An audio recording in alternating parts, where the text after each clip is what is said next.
chilling. How you doing today? I'm good. I'm good. What's new with you, man? I mean, I seen your last outing, man. I see that your cut healed up. Oh yeah, it healed up. It was a little minor one.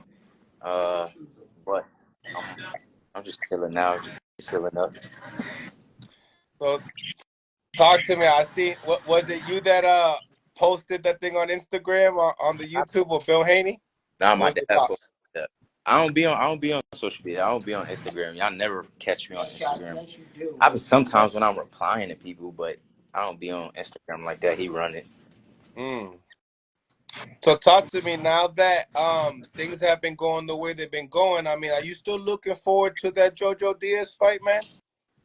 Not really. He lost his last fight, so I feel like, and I mean, not calling the dude a nobody, but he kind of lost a fight where he was supposed to win. Yeah. It's like not really valuable to me because it's gonna be like the other guy beat him. So nah, I'm just keeping it real. I'm not gonna sugarcoat the situation. I mean, he got beat by somebody he was supposed to beat, but I mean, if they, I'm not. Okay, no value did sound kind of harsh, but I'm gonna just say if they give me the fight, I still take the fight, and I feel like it would be still a good step up. But I feel like it would just be like I probably wouldn't even get no credit for beating him that fight too. So Right. You know, I interviewed Cepeda, and I know that you that's like the guy at 135 in Golden Boy. He feels like you a little young for the task. What you think? You think you're ready for that? And when you think Oscar gonna put you against that? when has young ever mattered in boxing? Mm. I feel like it's just an excuse. I mean, there's been plenty of fighters who fought champions when they were done, you know. But if Oscar give me the fight, I'm taking it. I'm hoping that's a fight we can make the end of the year or early next year. But that's a fight I would like to take next too. That's a good step up. That's a better step up than JoJo. Of course, that's a bigger step up than JoJo. That's putting you in title contentions and a different and different sanctioning bodies, right? I mean, Yeah. what are you ranked number 3 in the WBO? I think four in the WBA, and Zepeda's like number 2 or 1. So I mean, I'm right there with them. I mean, So, where does this energy come from as far as wanting the Shakur Stevenson smoke? because like one, my dad raised me different. I don't know if all these fighters was raised by their moms or something, but I just feel like my dad raised me to be a man. But it's boxing. It's our job to fight. I just love fighting. I didn't get in the sport to cherry pick. You know, you're supposed to be in the sport. Prove your great. Fight each other. I just love fighting. I just love fighting. That's me, and I like challenging myself. You know, that's what What boxing is all about. It's about taking risks.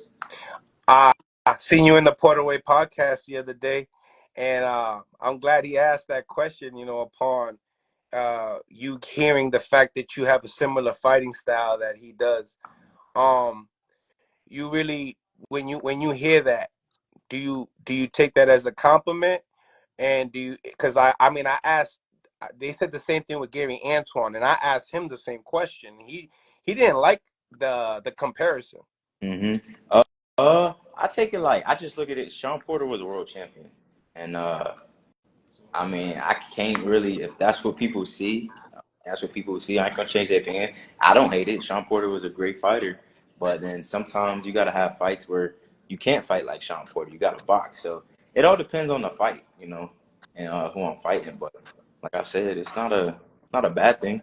He won the belt, so I'm trying to get where he was at one point. So. Facts.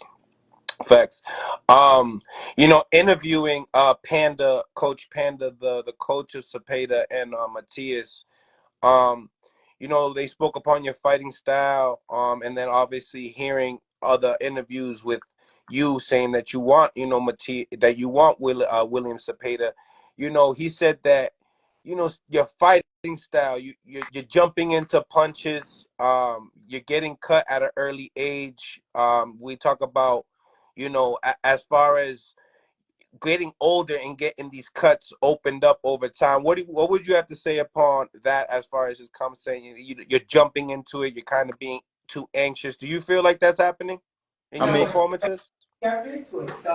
yeah, one that fight I didn't jump in, but how I take it, it's like, so what? I mean, It's boxing. You're gonna get cut whether you jump in, whether somebody throw an elbow. Somebody might throw their head in you. It's boxing at the end of the day. And I just feel like Bernard said, I'm still young. Of course, I still got stuff. I know, but I still got stuff to work on. But what that got to do with making the fight happen, though. But it is what it is. Like honestly, I when I talked to Cepeda, I told them, hey, I like the way Oscar and Bernard speaks upon you. Like they speak upon you like you ready for a title. Like now, when they talk to about Cepeda, I asked them the same question. Do you feel like Oscar feels the same way thing about you as far as promotional and as how you're getting the promotion? I mean, talk to me about that. And how you doing, Dad? What up, what up, what up? And I handle all the business. Floyd don't handle the business. So that would be a question more towards me. We have our own promotion company. Floyd signed to us. We our own boss. So all those questions, that's for the Shakurs and the other guys. We run our own company. We made a deal. We was already signed to Davies running our own stuff. And we brought Davies to Golden Boy because Oscar wanted us. We didn't go to Oscar.